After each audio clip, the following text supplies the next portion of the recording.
Hey everyone, welcome back to Eric's Everyday Watches. As always, if you like this video, if you find it helpful, please do me a favor, hit the like button and consider subscribing. The watch we're looking at today is a chronograph from Seiko's Essential Collection, model SSB403. This watch can be picked up online for around $150 to $280, depending on whether you go directly to Seiko's website or to a gray market seller such as Amazon or Joma Shop. There are a few variations of this watch. You can choose between a green, blue, gray, or black dial, and it also comes with either a stainless steel bracelet or a nylon strap. They all have this multi-layered die-cut approach to the dial. Now, some people online suggest that this is a racing-inspired watch, but I cannot find any mention of that on Seiko's website. In fact, I can't find any mention of what the inspiration for this watch was at all. Is the colorful stripe on the strap supposed to remind us of things that are fast? I am not sure. And whether or not the die cut reminds you of a flywheel, I'll leave that up to you. The case and bezel all are made out of stainless steel, and for all practical purposes, this watch has a brushed finish to it. When viewing it from the side or the front, it is all brushed. The odd part is if you remove the Nato strap and you look at the case back, that has been given a high polished finish. But not all of it. The flat part is brushed again.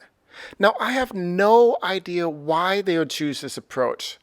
Technically, this watch has a dual finish, just a very strange one. Moving down the strap, we see that the clasp and the holders are black. They do not match the case itself, but rather pair with a black bezel. On the plus side, the finishing on this watch won't collect fingerprints, unless you happen to remove the Nato strap and start fondling the case back. The case itself is very angular in shape, and thankfully does not have any sharp edges. It also appears smaller than its 41 millimeter diameter.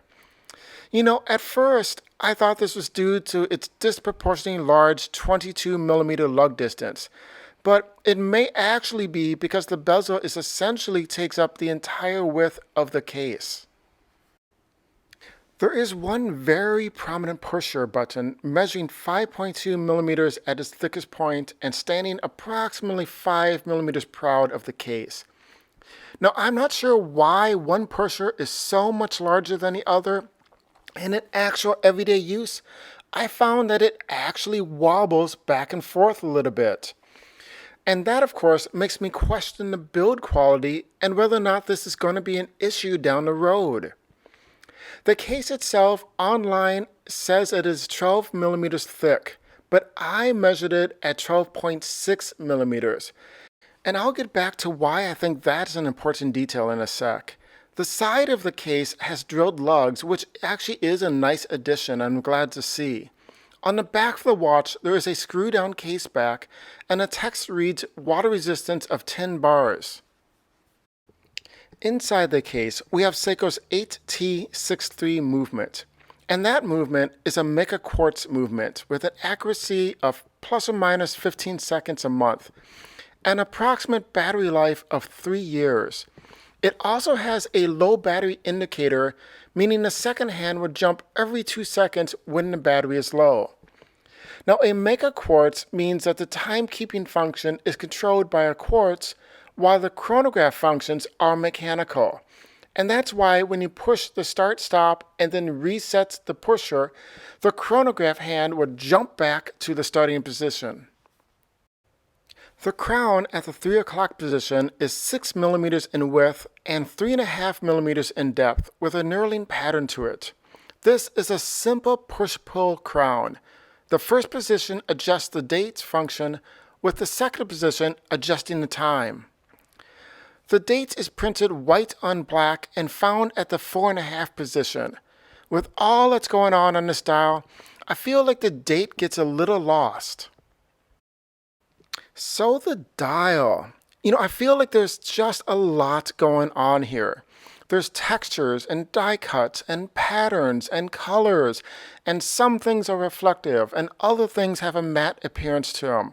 Personally, I just think it's a little too much. It's the die cuts that appear through to the metallic concentric circles, which I personally just find a little distractive. Now, I know that's the most unique part of this watch, but in conjunction with everything else that's going on, it's just not my cup of joe.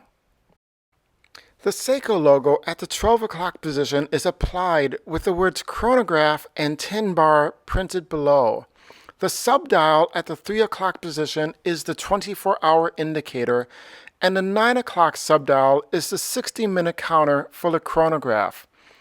Now the subdial at the 6 o'clock position is the running second hand, and that dial is oddly trimmed off at the bottom and changes from this slat wall gray pattern, which is prominent on the majority of the dial, to the metallic concentric circles which extend behind the die cuts.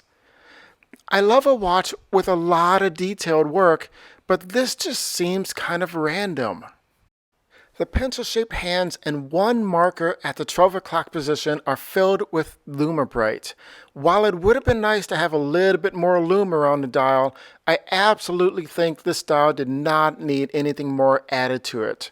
If anything, some of the design elements could have been taken away. Finally, we are going to talk about the Nato strap that comes with this watch. It's 22 millimeters wide, and it feels a little disproportionate to the size of the case.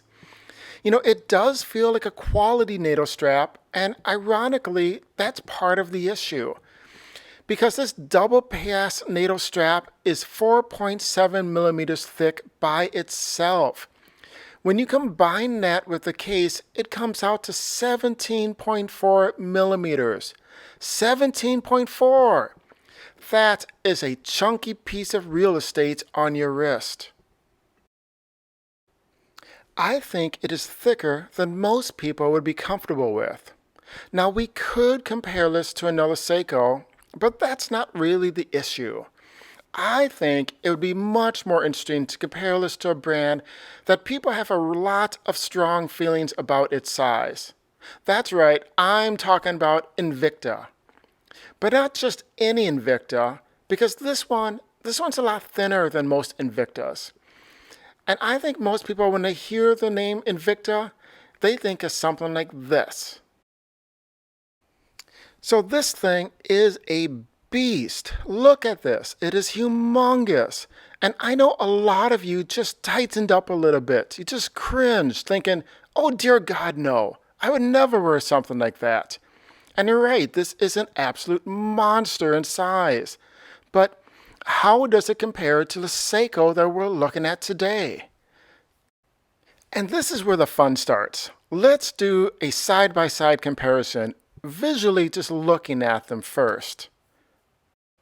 Now let's get out the calipers. The Invicta comes in at 17.9 millimeters. Do you remember what the Seiko was?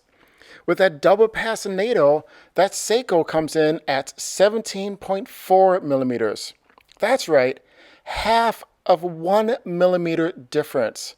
You take away from that what you will. Personally, if I was going to wear this watch, I would put it on a two-piece strap and keep it as close to the wrist as possible. Or you could always choose the stainless steel bracelet option. It's your choice. So let's go over the specs. We have mineral glass crystal, Seiko's 8T63 movement, a diameter of 41 millimeters, thickness of 12.5 millimeters, a lug width of 22 millimeters, and a lug-to-lug distance of 48 millimeters. Lastly, let's go over the pros and cons again. For pros, it is a very unique looking watch, and it is nice to see a major manufacturer taking some chances. The time is very legible. It does come with a Mica quartz movement and also drilled lugs. For cons, it is rather thick when you pair it with that double pass Nato, and the dial does have quite a bit going on. This has been Eric from Eric's Everyday Watches, reminding you to buy the watch that you love and don't pay any attention to what anybody else says or thinks. This is your watch collection. If you like this video, if you find it helpful in any way, please do me a favor, hit the like button and consider subscribing. I'll see you in the next video.